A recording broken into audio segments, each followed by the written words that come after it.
नमस्कार, मैं हूं पंडित रवि शास्त्री। आप जानते ही हो, हाँ, कितनी बार नाम लूँ, थक गया नाम लेते लेते। दोस्तों, आज मैं आ गया हूँ प्रदोष व्रत के बारे में लेके एक बात। आज एक मेरी बहन ने बड़ी अच्छी बात बताई कि ये आप इन चक्करों में मत पड़िएगा, गुरु प्रदोष, भवों प्रदोष, सोम प्रदोष। हाँ, देखो कोई ना कोई तो पड़ेगा ही। अब गुरु एकादशी, सोम एकादशी, भौम एकादशी होती है क्या? प्रदोष किसी भी दिन पड़ सकता है। द्वादशी में त्रयोदशी जिस दिन मिश्रित हो जाए वही प्रदोष है, उसमें आपको ये व्रत करना है।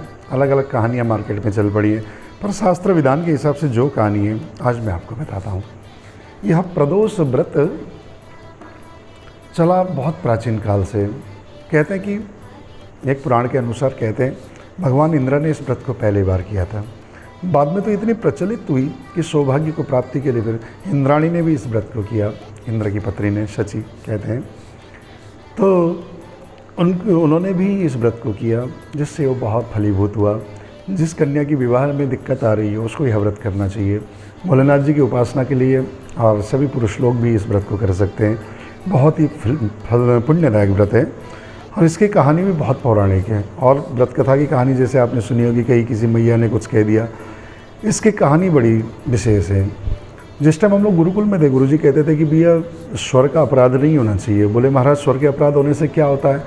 बोले यथेंद्र शत्रु स्वरतोपराधात। कुछ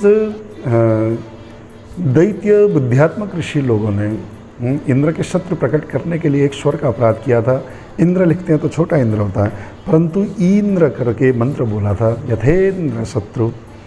तो इसके कारण इंद्र से बड़ा, इंद्र का बलवान, समझ में आती है, इंद्र का से बड़ा या इंद्र को जीतने वाला या शत्रु पैदा हो, इसलिए हम लोग यज्ञ कर रहे हैं कि बजाय इंद्र जिसको जीते, एक अक्षर की मात्रा के कारण बता रहा हूँ, ऐसा शत्रु प्रकट हो गया था जिसका नाम था वृत्रासुर। उसकी कथा ये यहाँ पे मुख्य रूप से प्रदोष में। आइए हम पहले चलते हैं नित्य प्रति की तरह। जिस दिन प्रदोष पड़ा है उस दिन आप लोगों को शुद्ध होना है, स्वच्छ वस्त्र पहनना है। स्वच्छ वस्त्र पहनने के बाद क्या करना है?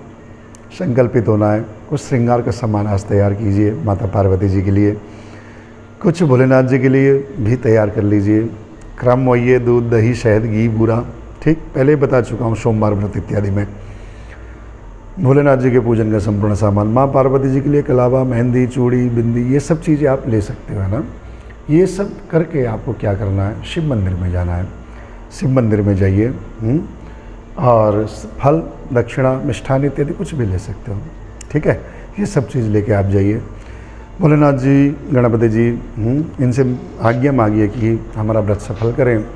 फिर तो गणेश जी का सामान्य ध्यान पूजन करके, क्रम वही है, अगर आप मंदिर नहीं जा रहे तो घर पे भी इस चीज़ को कर सकते हो।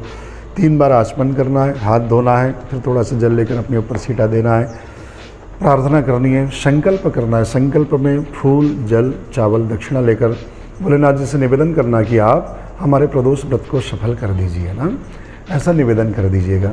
उसके बाद प्रदोष घी का दीपक, है ना, धूप बत्ती इत्यादि जलाएं, है ना। जलाने के बाद क्या करना कि क्रमशः पूजन करना है। पहले गणपति जी का पूजन, माता पार्वती जी का पूजन। यार मक्खी पता नहीं क्यों परेशान कर रही है आज, तो माफ़ कीजिएगा। तो पूजन गणेश जी का, माता पार्वती जी का, उसके बाद आपको भोलेनाथ जी का पूजन करना है। अब इसमें विशेष चीज़, माँ पार्वती जी को श्रृंगार जरूर चढ़ाएगा, मेहंदी लगा दीजिए, उससे ही बात बन जाएगी। थोड़ा सा सिंदूर चढ़ा दीजिएगा, उससे ही बात बन जाएगी। और जब ये सब चीज़ आप कर लें तो एक आपको हाथ में फूल, चावल इत्यादि लेकर ये प्रदोष व्रत कथा को श्रवण करना है।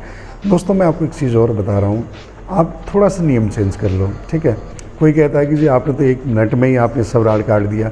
यार मैंने कहा ना, शास्त्रीय प्रमाण वाली चीज़ों को ज़्यादा पेश करने की कोशिश करता हूँ। तो यदि रविवार को प्रदोष पड़ रहा है तो चलो मान रखो रवि प्रदोष का, थोड़ा लाल कपड़े पहन लो, उस दिन रवि प्रदोष व्रत आपका सफल होगा।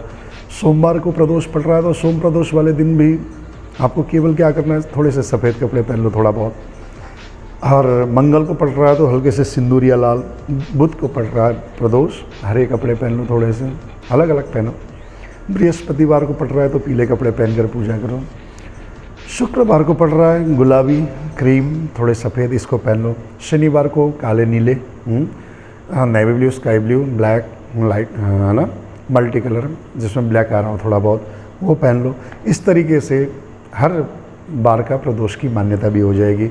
एक बहन ने आज मुझे राय दी थी, तो ये बात मैंने इसलिए कहा है ना। आइए, आपने ले लिया फूल दक्षिणा, आगे कथा को श्रवण करेंगे। ध्यान दीजिएगा, एक बार इंद्र और वृत्रासुर जिसको प्रकट किया था, जिसकी कथा, इनके बहुत घनघोर युद्ध हुई। वृत्रासुर लड़ता रहा, देवसेना हारती रही। परेशान होकर भगवान विष्णु की शरण में गए। उन्होंने कहा शिव जी के शरण में जाओ। शिव जी ने कहा भैया सबसे बड़े गुरु होते हैं तो आप इंद्रदेव बृहस्पति देव के चरण में जाइए। बृहस्पति देव ने कहा कि देखो, ये ऋषियों के यज्ञ का फल है वृत्रासुर, बस एक मंत्र की मात्रा गलत होने के कारण वो क्या हो गया, राक्षस हो गया अत्यधिक, और वो बलिष्ठ भी है। मारोगे तो तुम ही इंद्र, पर कुछ नियम है। बोले गुरुदेव नियम बताएं। बोले प्रदोष व्रत करो पहले तो, और इंद्राणी से भी प्रदोष व्रत कराओ। तो ऐसे ही करा उन्होंने। माता पार्वती भोलेनाथ जी का जो भी विधान मैंने बताया, ऐसे ही पूजन किया। और उसके बाद कहा जब प्रदोष व्रत कर लिया तब मेरे पास आना। बोले अच्छा, अब ऐसा है कि अब तुम्हारे कर्म फल या तुम्हारे पूजा के फलानुसार अब तुम वृत्रासुर को जीत सकते हो, परंतु उसके लिए आप जाओ दधीची जी के आश्रम में। ठीक है, दधीची जी के आश्रम में इंद्रदेव पहुँचे। दधीची जी से आप जानते ही हैं, दधीची महामुनि हुए।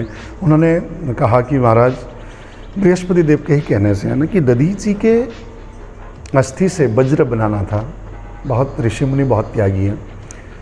तो गुरुदेव ने आज्ञा की कि उनसे अस्थि की मांग करो। वैसे तो शायद मना भी कर दें, परंतु देव कार्य के लिए, भलाई के लिए हमारे ऋषियों ने प्राण दिए हैं ना, देश के लिए, देश सेवा के लिए, लोगों को भलाई के लिए।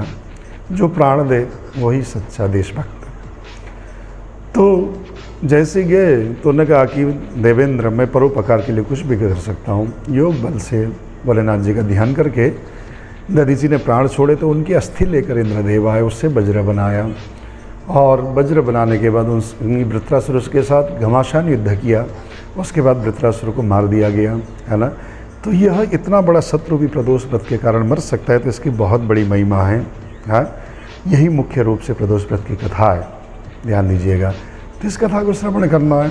आप लोगों की कंप्लेंट रहती रही भैया हमारा फ़ोन कम उठा पाते हैं, या हम बुलाते हैं तो नहीं आ पाते हैं। तो भैया अब मैंने कोशिश की कि हर व्रत में, हर त्यौहार पे, हर उत्सव पर मैं आपके घर पे पहुंचूं इस वीडियो के माध्यम से।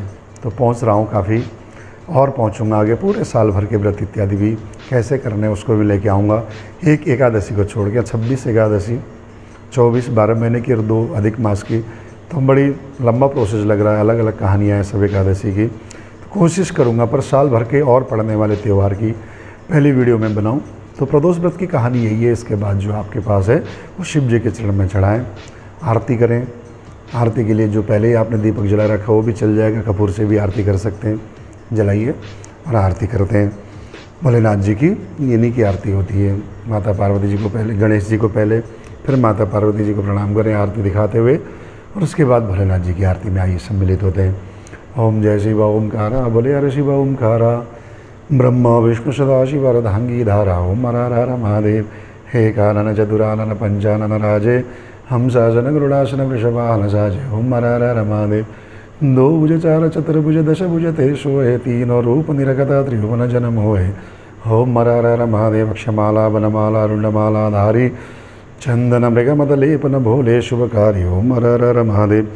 श्वेतांबर पीतांबर बाघांबर अंगे, शनकादिक ब्रह्मादिक भूतादिक शंगे। ओम हर हर महादेव। करमध्ये जगमंडल चक्र त्रिशूलधरता जगहरता जगरचता जगपालन गरधा। ओम हर हर महादेव। ब्रह्मा विष्णु सदा शिव जानता विवेका, प्रणवाक्षर के मध्य यह तीनों एक। ओम हर हर महादेव। काशी में विश्वनाथ विराजत नंदा, ब्रह्मचारी नित्य भोग लगावे महिमाति भारी। ओम हर हर महादेव। तेरे गुणा शंकर जी की आरती जो गई न लगावे, कहते शिवानंद स्वयं मन वांछित फल पावे। ओम हर हर महादेव। बोलिए शंकर भगवान की जय, माता पार्वती जी की जय। उसके बाद जल लेकर आरती में चारों ओर घुमा के छोड़ें, थोड़ा सा शीतल करें और अपने ऊपर, परिवार के ऊपर जल का छींटा दें। फिर तो साहब आनंद के साथ आरती लें। हाथ में मंत्र पुष्पांजलि लीजिएगा।